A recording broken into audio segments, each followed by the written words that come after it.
Olá! Hoje a gente vai mergulhar numa ideia, no mínimo, surpreendente. Como é que uma discussão teológica de séculos atrás sobre a Santíssima Trindade pode ter sido o ponto de partida para um efeito dominó que levou à crise de sentido do mundo moderno? Parece um salto gigantesco, não é? Mas vamos seguir essa trilha de ideias e ver onde ela vai dar. A questão central é basicamente essa. Será que ao puxar um único fio, uma doutrina religiosa complexa, será que toda a tapeçaria de uma civilização pode começar a se desfazer? Exatamente essa é a hipótese que a gente vai investigar aqui, seguindo a lógica de uma ideia para a próxima. Então, a análise parte desta premissa. A tentativa de racionalizar um mistério da fé acabou dando início a uma sequência que parece quase inevitável. Não foi só uma crítica, sabe? Foi o começo de uma desconstrução que, como a gente vai ver, esvaziou o próprio conceito de Deus e, no fim das contas, o de propósito. Tudo começa por aqui, lá pelo século XVII. A era moderna trouxe uma mudança de mentalidade radical. A razão humana foi colocada no centro de tudo. Ela se tornou a principal ferramenta para entender o mundo, acima até da revelação divina. E isso, claro, preparou o terreno para o primeiro grande confronto. E a grande ferramenta filosófica dessa nova era foi o racionalismo, principalmente o de René Descartes. A regra era bem simples. Se algo não pode ser provado pela lógica de forma clara, quase como uma equação matemática, a sua verdade é, no mínimo, duvidosa. Aquele famoso penso, logo existo, colocou a certeza dentro da mente humana, não mais numa autoridade externa. E qual foi o primeiro alvo dessa nova forma de pensar? A doutrina da Santíssima Trindade. E por quê? Bom, porque ela era, por definição, um mistério. A ideia de três em um soava como uma contradição lógica, um quebra-cabeça que a razão cartesiana simplesmente não conseguia resolver. Era o exato oposto de uma verdade clara e distinta. Com a Trindade sendo vista como algo ilógico, a consequência foi quase que imediata. A razão moderna não chegou a rejeitar Deus por completo, mas o remodelou para que ele coubesse em seus próprios termos. E essa foi a primeira peça do dominó a cair, dando origem a um Deus bem diferente. É aí que surge o deísmo. A razão conseguia aceitar um grande arquiteto, uma primeira causa para o universo. A analogia do Deus relojoeiro é simplesmente perfeita para isso. Ele cria o relógio, dá a corda e depois se afasta, deixando a máquina funcionar sozinha de acordo com suas próprias leis. Um Deus que cria, mas não se mete. E aqui o contraste é enorme. De um lado, o Deus trinitário, um Deus pessoal que se relaciona, que intervém na história, que salva, que santifica. Do outro, o Deus deísta, que é o oposto, impessoal, distante, indiferente. O ponto crucial é que, ao eliminar o mistério, o deísmo também acabou eliminando a possibilidade de uma relação pessoal com o divino.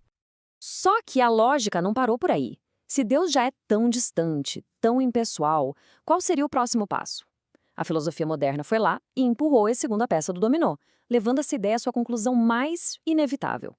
Filósofos como Baruch e Spinoza olharam para esse Deus distante e fizeram uma proposta ainda mais radical. E se esse Deus não estiver lá fora, mas fora a própria natureza? Se o universo funciona por leis racionais, talvez essas próprias leis sejam Deus. A distinção entre o Criador e a criação começou a desaparecer. E isso nos leva direto ao panteísmo, aquela ideia de que tudo é Deus. Não existe mais um Criador transcendente, separado da sua criação. Deus está nas árvores, nas estrelas, em nós. Deus e o cosmos são uma única e mesma realidade. As consequências disso para a teologia clássica são gigantescas. Se tudo é Deus, então Deus não é mais pessoal. A ideia de pessoas distintas na Trindade se torna incoerente. E a encarnação, aquele momento chave em que Deus entra na história, perde completamente o seu significado. Chegamos agora na fase final, e talvez mais sombria, dessa reação em cadeia. A consequência última dessa jornada toda não é mais teológica ou filosófica. Ela é existencial e política. É o colapso de toda a estrutura de sentido. O ponto-chave aqui é o seguinte: por milênios, a ideia de um Deus transcendente serviu como uma âncora para o significado, para a moralidade, para o propósito. Era o Logos, a razão que ordenava o universo. Quando essa âncora é removida, primeiro pelo deísmo e depois dissolvida pelo panteísmo, o que sobra é um vazio. E esse vazio tem nome: nihilismo. Vem do latim nihil, que significa Nada.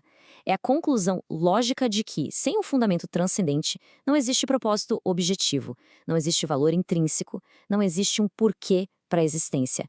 É a crise de sentido na sua forma mais pura. Só que a natureza humana não lida bem com o vácuo. Como observou o filósofo Eric Voegelin, o impulso religioso não desaparece, ele só muda de lugar. Quando a fé em um Deus transcendente morre, essa energia toda busca um novo alvo. E muitas vezes esse alvo acaba sendo a política. Voegelin deu um nome complicado para isso: imanentizar o eschaton. Mas a ideia é até que simples. É a tentativa de criar o paraíso aqui na Terra. Sem a promessa de salvação no além, a humanidade tenta construir utopias através de ideologias políticas. E para ele, são justamente essas religiões políticas a causa das grandes tiranias modernas. Então vamos só recapitular essa cadeia toda. Começa com a razão rejeitando um mistério da fé. Isso leva ao deísmo, um Deus distante, que por sua vez se dissolve no panteísmo, um Deus impessoal que é tudo, e a ausência de um Deus pessoal e transcendente abre as portas para o abismo do niilismo, onde o propósito simplesmente se desfaz.